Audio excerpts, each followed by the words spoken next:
What's the story with testing? Hi, I'm Dr. Stu. I'm an emergency doc in New York City, and I want to talk to you a little bit today about testing because it's in the news and it's become the big thing in COVID-19 recovery. So let's talk about testing today. And there are two types of testing.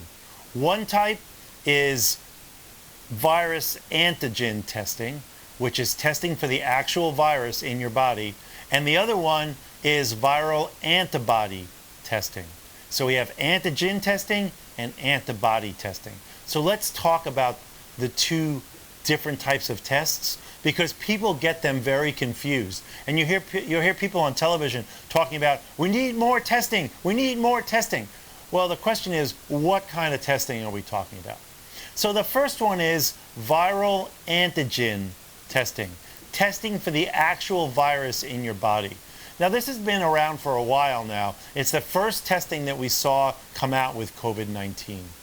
The testing is you've seen it on television. They stick a swab way in somebody's nose to the back of their throat, twirl it around for 3 seconds and pull it out and send it to the laboratory, right? That type of testing is looking for active viral genetic material, viral RNA.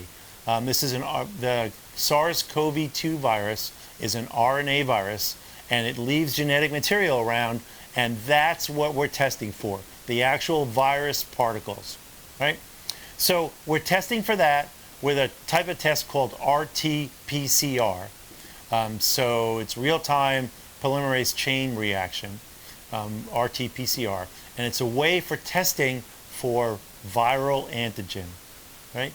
So we're looking to see if you have active virus in the back of your throat. And there's actually been a new test that was approved about a week ago that tests saliva. And once that gets out, it'll be much easier because you won't have to stick that swab way back in the back of your nose there. That's looking for active infection. And that's a really important public health test because we want to know who's got active infection, because if you're active and you can infect other people, you need to stay home, right? So active, and also in hospitals, we check because we want to know if you have COVID going on or are you sick because of something else. So that's the important part of viral antigen testing, right? It's testing for the actual virus, and it's important in making a diagnosis, and it's also important in doing contact tracing, people who have active infection. From a recovery standpoint, antibody testing is probably going to end up being more important. So what's antibody testing?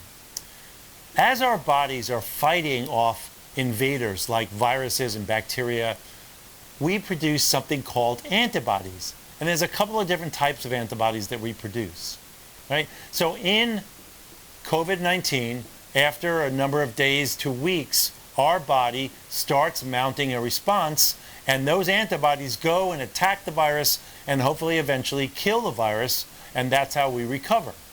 So these tests are now being developed to measure those antibodies. Why do we care about those antibodies? We care because we can then tell that you've had an infection and maybe, theoretically, you have enough antibodies to be immune. Now, I'm saying maybe because there's some things that we don't know yet, and I'll talk about that in a second, right? So we're measuring the antibodies that our body produces to fight the bacteria.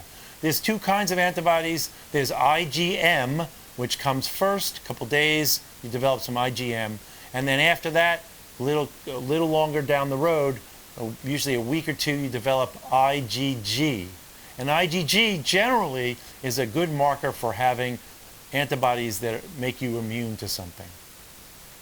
Now, here are some of the problems with antibody tests. The first one has to do with the tests themselves. So, and I don't necessarily agree with this, but the FDA, because they are very concerned that we get testing out very quickly, has waived all of the requirements for the scientific study of these tests. So in other situations, before a test can enter the US market, the FDA does extensive testing to make sure the test is measuring the right thing and has accurate results. But with antibody testing for COVID, they have waived that. they have now allowed lots of tests sent to the market, and some of them are actually inaccurate or fake. And there's a problem with that. And I understand the thinking behind it, but I don't necessarily agree with their decision to do that. So we have a problem with the tests themselves.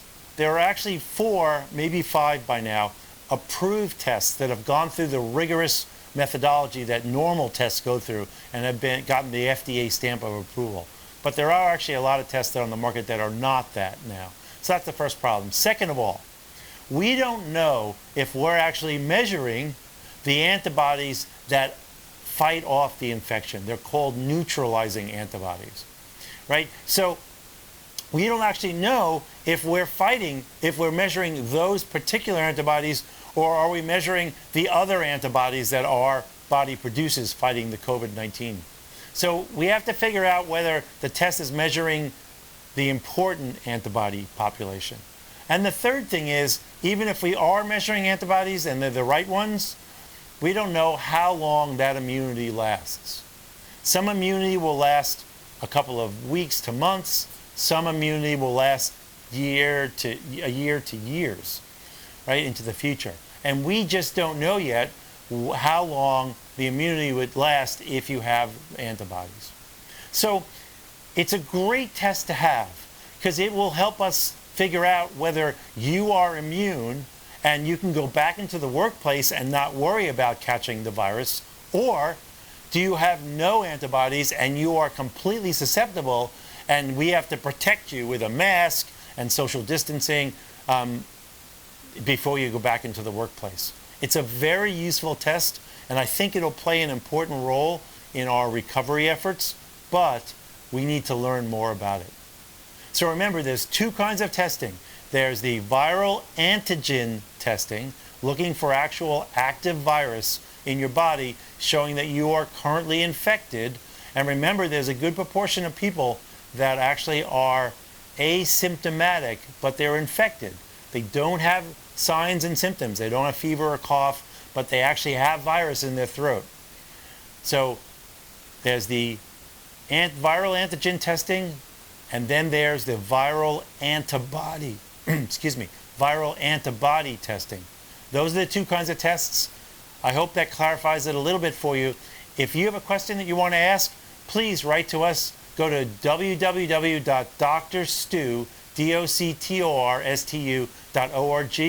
and send us a question. Please subscribe to our channel, and we'll see you tomorrow.